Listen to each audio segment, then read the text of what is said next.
Well, the Conservative MP Jacob Rees Mogg is chair of the Brexit-backing European Research Group and joins us from Westminster. Good morning. Good morning. The way that the Brexit Secretary described this shift to us earlier is that this is a test of what Labour put in its manifesto about respecting the result of the referendum. How do you see it? Yes, I heard that interview and I thought he put forward as good a case as was possible under the circumstances.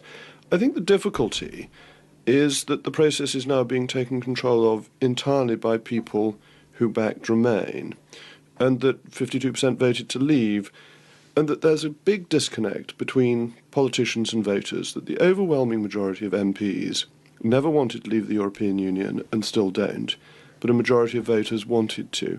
And therefore, by doing what can seem the conciliatory thing, reaching out to the Labour Party, all that's happening is that Leave voters are being disenfranchised in this process, and that is the fundamental problem. But quite a lot of those who campaigned for Remain and voted for Remain, the MPs in the Houses of Parliament, have been voting to deliver Brexit, have been voting for the Prime Minister's deal, which you only came around to at the last minute, and not enough of your colleagues did the same. That's why Brexit hasn't been delivered. I don't think that's a fair analysis, actually. I think the problem is with the deal itself, that ties us potentially into a backstop that divides Great Britain and Northern Ireland. So you have a problem with it again, then? You've changed your mind again on it, because you voted for it last Friday. No, it'd be kind if you listened just for a moment.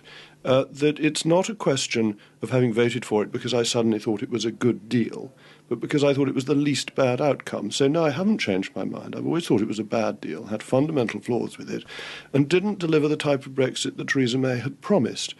And that's the issue again, that you see, because the country voted to leave and Parliament is mainly Remain, a lot of Remainers were willing to accept a deal that didn't deliver Brexit fully, whereas Leavers had grave suspicions about it. And that is the fundamental difficulty in British politics at the moment, that there is a disconnect between Parliament and the people.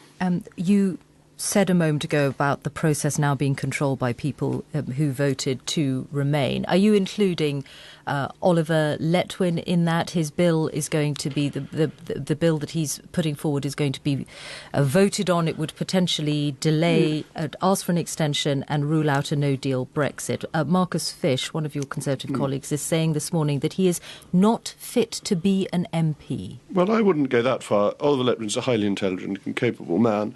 But he is a Remainer, and he is working with people like Yvette Cooper, who are strong Remainers, in spite of their constituencies having voted strongly to leave and having said at earlier stages that they accepted the result of the referendum.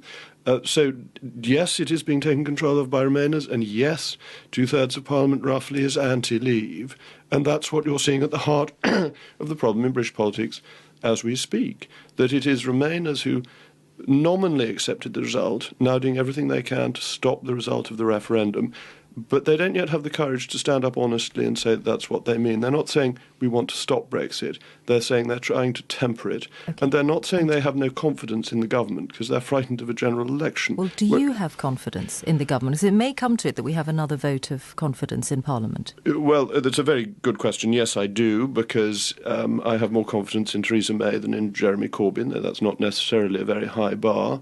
And Mr Corbyn, even as deputy, is still not the Prime Minister.